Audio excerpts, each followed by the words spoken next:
Taking the Tumu to the regions was the first task for the new executive leadership team. The Hikoi started with a visit to Tāmaki, Makaurau, the hub of Te Tai Tokerau. Taranga mai rā ko waenei garanga tira.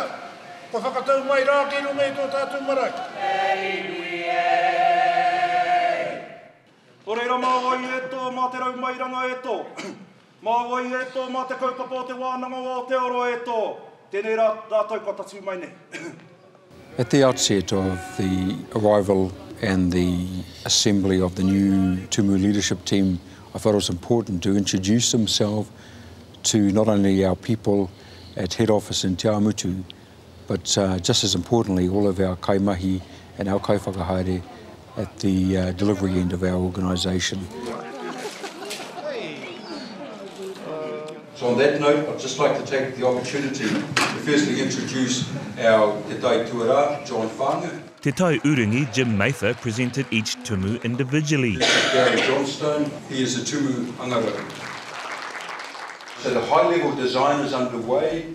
And provided an update of the strategic plan to uplift the organisation. We're going through a massive transformational change program called Te Raumairanga, uplifting Te Wānanga o Aotearoa to new and not previously seen heights for our organisation. And a crucial part of that is our executive leadership team and the role that they're going to play in the future. When I came here, I was just looking at all the courses and multimedia came. Tumu Hāngarau Gary Johnston got to mingle with future multimedia designers and was impressed by them, and especially Siphonia Arkaiti. But she's just really curious.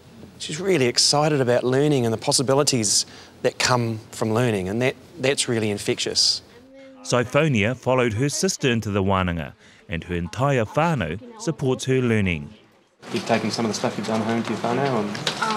Yes, and the good thing about it is that because my sister used to do a level 4 course here, it's easy for me to ask her for help on things that I don't know.